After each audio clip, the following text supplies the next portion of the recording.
Welcome to Spotlight Sessions, where we shine What's a light your on story? incredible impact. What does accessibility mean to you? What's your mission? Gym space located in Encino.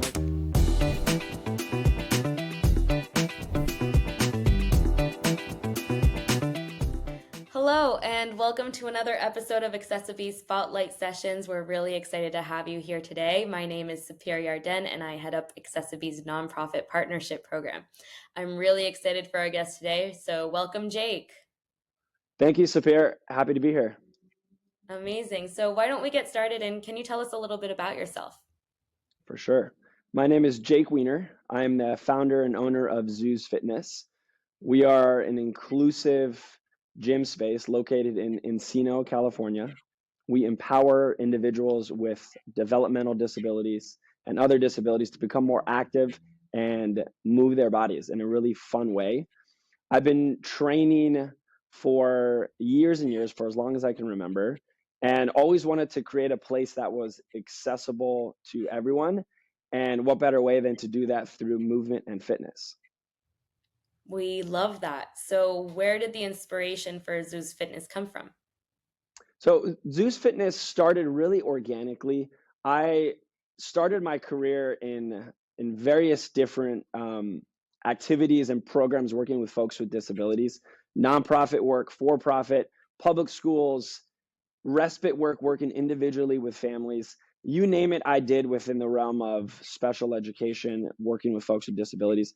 And the number one thing that I saw were folks with disabilities were not active, were not moving their bodies, were not living healthy lifestyles. And let's face it, most of the population hate exercise. Exercise doesn't elicit a lot of excitement for most people. And the more individuals I worked with, the more I saw this huge need to create a space that really allowed for creativity and fun energy within a fitness style environment. So what are some of the benefits of having more fitness in our day-to-day? Absolutely. That's a very large question. There's a lot to say about that. But exercise in general elicits a lot of good response in the body. You feel better, you look better. Chronic disease often is decreased. Energy levels are increased. Happiness. We get to move with friends. So the social component is really important, especially with what we do at ZOOZ Fitness. Endorphins are released. Joint health. I mean, the list goes on and on for daily movement. Most people don't get the daily recommended dose of exercise. And what we like to say is any movement is positive movement. So exercise, just movement in general. We don't like to always call it exercise. Movement in general. That could be dance. That could be doing gardening. That can be doing laundry. Anything where you're moving your body in a way that's not sitting on the couch or sitting in the chair is positive and healthy for your body and mind. Amazing. I mean, I feel motivated, so that's good. I I love hope it. the rest of the listeners do too. Can you share a memorable experience from your time at ZOOZ Fitness or from your experience doing this type of work?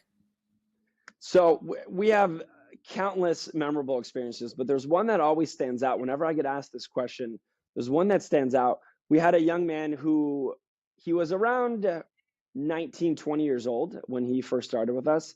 And he came to every group class that we had. We had about 3 group classes at the time. And his birthday was rolling around. And typically, when it's your birthday, you don't exercise. That's just a common thing that everybody knows, except if You you're have me. some cake. Right, you have some cake, you have a party. You definitely don't do any kind of movement. So the mom texted me and she said, it's his birthday coming up. I think we're going to go to Disneyland. He's not going to come to class. 2 days later, when his class was coming up, I get a text from his mom. I gave my son the option, we can go to Disneyland or you can do your class, which I thought was kind of bizarre. Just obviously Disneyland obviously is going to win that. And she texts me and she says he refuses to go to Disneyland because he knows he has a class today. And I just thought that was the most incredible thing. He chose ZOOZ over Disneyland, and they ended up going to Disneyland a few days later, so he didn't miss it out completely. But that just shows the importance of habitual movement and patterns. This was a thing that was on his schedule that he knew, he looked forward to, he was excited about. And it just, we beat out Disneyland. So I was pretty stoked about that. I was pretty excited. That is a pretty memorable experience to beat out Disneyland. Amazing. Having worked with the community of people with developmental disabilities, what is one thing that you wish people knew about this community or with people with disabilities in general? So I think the biggest thing that we like to dispel is how capable individuals with developmental or other disabilities are. Truly remarkable what things are possible when given the right opportunities. That's what we like to do here at ZOOZ, is to create that opportunity with health and wellness. But I think for many folks with disabilities, they're not given those opportunities to really showcase what they can do. We have many times in the gym where we just have a moment like, let's have a dance party, and we see the most incredible moves. Let's have like a talent show kind of thing. Whenever we do events with big groups, we always say, hey, come show us like your favorite move. And we get breakdancing moves, we get martial arts moves, we get dance moves. It really is an incredible thing when folks with disabilities are given the proper opportunity and are motivated to do things that they otherwise wouldn't do. I mean, this goes for the entire general population, disability or not. You need to give someone an opportunity and a chance to showcase what they can do. Face value, many folks with disabilities are not given the time of day for various things, especially in the fitness realm. Gyms are not set up to accommodate folks with disabilities. Trainers don't always know what to do with certain behaviors or outbursts, how to redirect, how to get them motivated to move their bodies. So I think the number one thing is give opportunities, give a chance to folks with disabilities. Don't assume that they can't do something because of a diagnosis. That is huge. We tell parents all the time when you come in, give us a chance, give them this opportunity, because parents come in and say, my son or daughter can't do this. They don't do this. They don't do this. I'm like, let's hold off on the don'ts or the can'ts. Let me see what they're capable of. And then we can regress or provide supports where that's needed. But off the bat, I'm going to assume they can do everything until proven otherwise. That was an incredible answer. And just to understand a little bit more about what you do, because it's not just about, hey, you're coming to a fitness class. It's about building movement into your day, bringing joy into your day, whether that's dancing or celebrating being with your community. So that's really, really cool. And how does adaptive fitness fit into that? What types of accommodations or support do you need to offer? So that really varies on the individual. We get asked also that question a lot, what kind of supports are here? Our gym, and you can see a little bit of it here, it's a typical looking gym. You wouldn't know that we work with folks with disabilities, and that's really intentionally so. We think a space that's inviting, that's exciting, exercise already, like I mentioned, doesn't elicit excitement. So we have to have a space, with the green, we have turf, we have fun equipment. So the accommodations really come in with our trainers coaching and cueing. That really is what sets us apart from most other gyms. All the equipment here you'd find in any other gym space. We have your functional boxing equipment, battle ropes, med balls, steppers, all your cardio equipment, but it's how you coach and cue. So how you break down movements. Every exercise pattern can be broken down into its most foundational format. And that's what, a lot of times what we start with, the foundational movements that everybody needs. You're pushing, you're pulling, your single leg, your balance, your core, your coordination. There's a lot of these things that a lot of folks with disabilities are lacking when they come in here because of many various reasons. A disinterest in exercise, a bad experience with exercise. A lot of adaptive PE programs here in the States are not providing the support that they need for these individuals. So the accommodations might look like spot markers on the ground to cue where your feet need to go, foot markers to exactly know where you place your feet.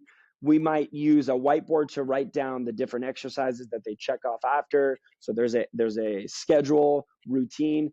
We want to remove any confusion or ambiguity with exercise. So the schedule is a really amazing thing. Spot markers are a really amazing thing.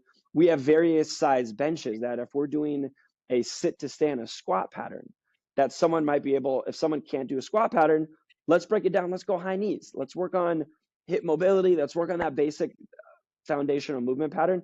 We can always progress to a more challenging movement, but we start off usually, let's see what you're capable of. Let's see your baseline. Let's see your assessment.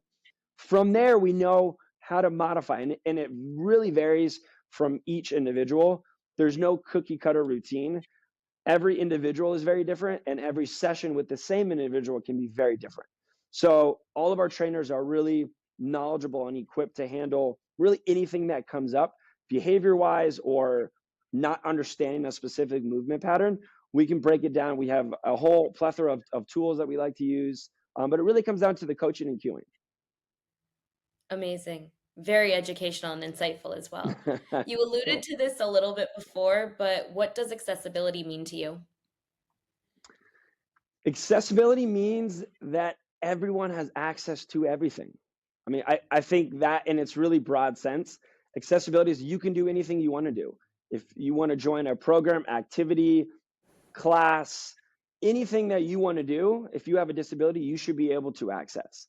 And there should be accommodations in place to meet all those needs. And granted, that looks different again for every single organization.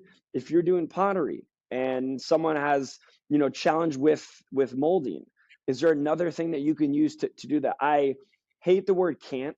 That doesn't exist in our gym. There's always a way if you open your mind a little bit and you're a bit creative and work with the individual. We ask our athletes all the time, how can we best help you? We don't claim to know everything. We don't claim to have, we are experts in what we do, yes, but there is always room to grow. And when you remove the I know everything, I'm an expert at this, don't tell me what to do. When you remove that ego, magic happens. And I think that goes for every single organization. That's the true meaning of accessibility. When anyone, no matter the disability or not, can do anything that they want to do. And that's what we try to show with fitness, which typically is not done in the general fitness style setting. It pushes people away. Make it accessible, make it for everyone. I love that. Really special work. So going off of that, what do you wish brands and businesses did more of to make the world more inclusive? Because you're doing your part, but what can the business community do? Yeah, I think really it comes back to inclusion and accessibility. I think when you engage with a population that you don't typically engage with, you can create those opportunities. When you ask questions, when you're inquisitive, when you're creative, when you're thinking outside the typical box that this is how things are done, that's where inclusion doesn't exist. That's where accessibility doesn't exist. When you open your mind to opportunities, amazing things happen. I mean, most gyms are missing out on an incredible population of people that could drive more revenue to their business. I mean, from like a financial standpoint, a lot of businesses don't provide accessibility to a disabled population when they're missing out on revenue. I mean, it's a simple thing that you can just create accessibility when you open your mind and create those opportunities. So I think businesses should engage with people with disabilities. Ask, how can our business be more accessible? If there's a board of directors, put someone on there with a disability who's able to engage and able to tell, hey, this is not so accessible to us. Your website is not accessible to us. Your marketing material doesn't show anyone with a disability. We are constantly trying to change our image, even though we practice this to the best of our ability and we ask our community, there's always things that we could be doing more of. There's always ways that businesses can be accessible and more inclusive. And it really comes down to asking those hard questions. And it might feel weird and awkward at first. I've never engaged with someone with a disability, but they are people. They have thoughts and wishes and dreams and aspirations and goals for all types of business, not only in the fitness sense. They want to be all types of things. So if given those opportunities, I think businesses can really be successful. That was an amazing response. Thank you so much, Jake, for your insights today and for being a guest on the Spotlight Sessions. Thank you, Sabir. Awesome. Thank you. Thank you. Of course. And to all of our guests who tuned in, thank you for listening to this episode. We invite you to follow our YouTube channel and also follow the conversation on Instagram by following accessiBe_community on Instagram. See you there.